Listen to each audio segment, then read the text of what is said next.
Home is a man's castle. But what makes home a Shangri-La is the details in the structure inside and out, as well as the furnishings it houses. This movie is a celebration of craftsmanship, ingenuity. In his hand he took the golden compasses prepared in God's eternal stone to circumscribe this universe and all created things. One foot he centered, and the other turned, bound through the vast profundity obscure, and said, "Thus far extend, thus far thy bounds. This be thy just circumference, O world." The following story is about a recent discovery I made. Man is a singular creature. He has a set of gifts which make him unique among the animals, so that, unlike them, he is not a figure in the landscape, he is the shaper of the landscape. When a super rich man or woman wants to build a home, all they have to do is order it. That was the case for the Medicis in Italy, the Mellons, the Carnegies, the Rockefellers in America. But the beauty of these mansions is just the sum of all the details by great craftsmen. Case in point, this is how the J. Paul Getty Villa in Malibu was commissioned. When oil investor J. Paul Getty first imagined a museum, he conceived of a building that wouldn't simply house his art collection, but provide a perfect context for it. To realize this vision, he consulted architect Stephen Garrett. Getty suddenly said on a November evening in 1968, in his rather deep voice, "I want to recreate the Villa de Paperi." I had absolutely no idea what he was talking about, and I think that very few people, except for a few scholars of antiquity, would have known what he was talking about. What he was talking about was a large country house that had been on the slopes of Vesuvius, just outside Herculaneum, and had been destroyed when Vesuvius had erupted in 79 AD.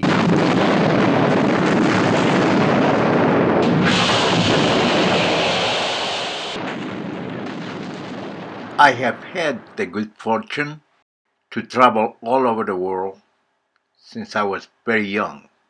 And in so doing, I developed a love, a passion for architecture and art.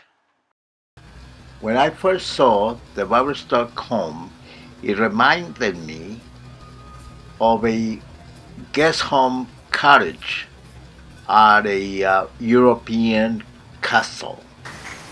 And John Waverstock's approach to building things was a vivid reminder of the masons of antiquity. The masons carried in their heads a stock not so much of patterns as of ideas that grew by experience as they went from one site to the next.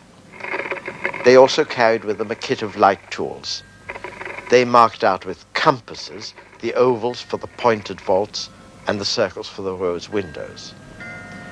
They defined their intersections with calipers to line them up and fit them into repeatable patterns.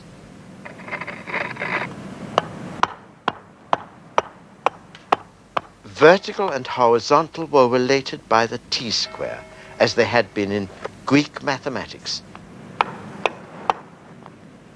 That is, the vertical was fixed with a plumb line,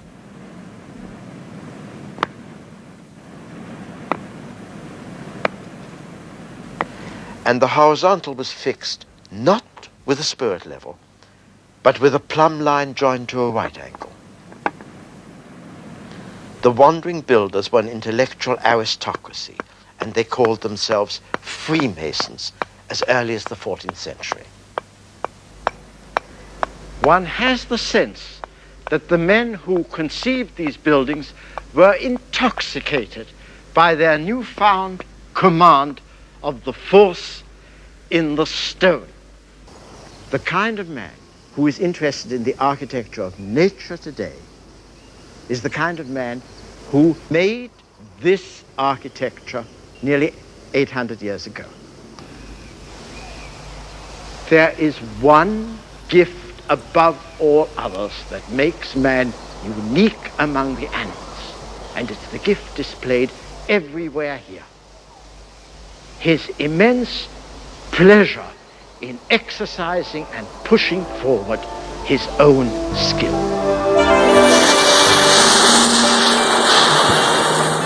All imagination begins by analyzing nature. Michelangelo said that. When that which is divine in us does try to shape a face, both brain and hand unite to give from a mere model, frail and slight, life to the stone by art's free energy. The material asserts itself through the hand and thereby prefigures the shape of the work for the brain. The sculptor, as much as the mason, feels for the form within nature.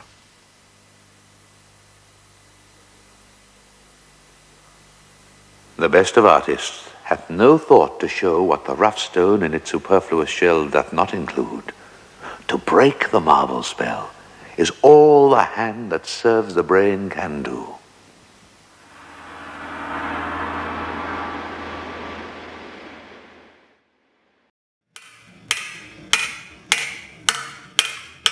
The comparison is not so preposterous if you look at it from the creative human endeavor perspective. Michelangelo saw the Pietà within the block of marble, while the stone was still encrusted in the mountains of Carrara. All of these magnificent pieces were made out of recovered, recycled materials. Lampposts, old railroad cars, demolition rubbish, and they're all turned into works of art. Truly, this is what the Getty Museum, the Getty Villa is all about. This is what the great museums of the world are all about. When John goes to a graveyard, he doesn't see metal. He doesn't see ugly piles of metal. He sees instead the beauty within. He sees what they can become, which is exactly what great creative minds do. When Michelangelo saw a stone, he saw the beauty within, which is exactly what John sees on this junk that he turns into museum pieces. The kind of achievement that only those with a gifted mind can do. By the time Michelangelo carved the head of Brutus, other men quarried the marble for him.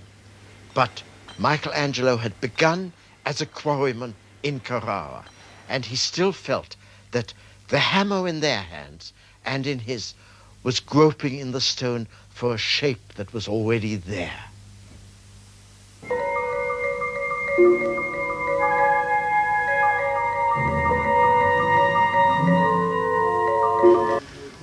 Benjamin Franklin called man the tool-making animal, and that's right.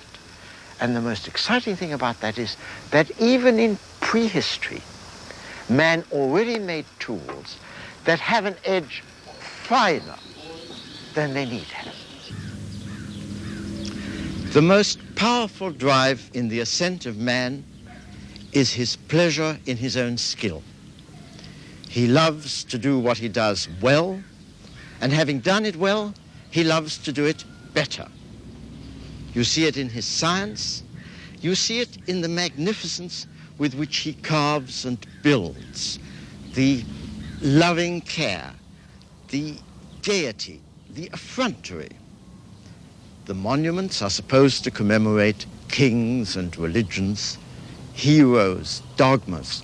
But in the end, the man they commemorate is the builder.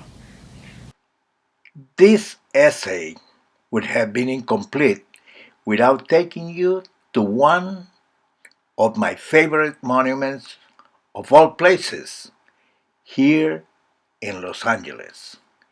It was built by a craftsman with no more sophisticated tools than those used by Gothic masons centuries ago to build the architectural treasures that still delight us today.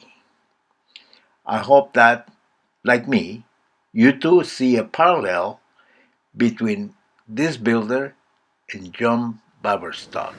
These are the watchtowers in Los Angeles, built by an Italian called Simon Rodia. He came from Italy to the United States at the age of 12, and then at the age of 42, having worked as a tile setter and general repairman, he suddenly decided in his back garden to build these tremendous structures. Out of chicken wire, bits of railway tie, steel rods, cement, seashells, bits of broken glass and tile, of course, anything that he could find or that the neighborhood children could bring him.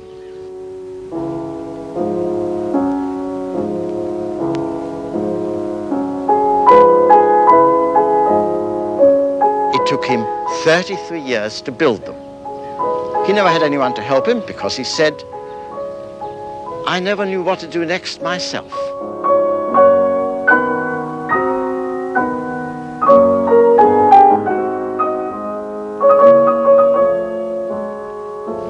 He finished them in 1954. He was 75 by then. He gave the house, the garden, and the towers to a neighbor and simply walked out.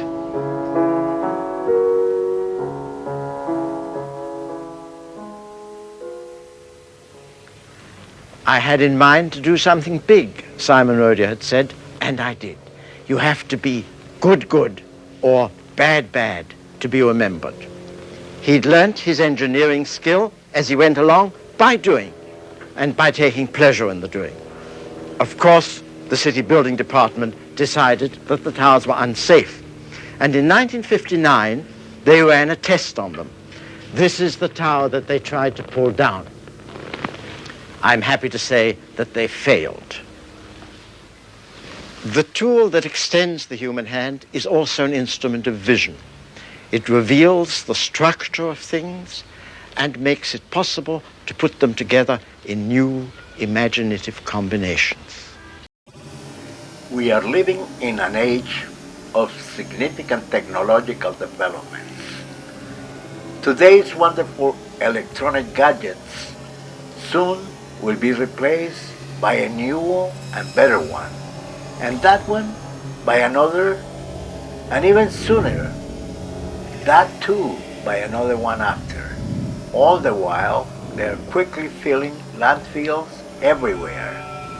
Indeed, fortunes are being made by the Silicon Valley techno wizards, and yet this, the House of Baberstock, like the pyramids and Taj Mahal and the Watts Towers, will be a great legacy and an enduring, timeless monument to its builder.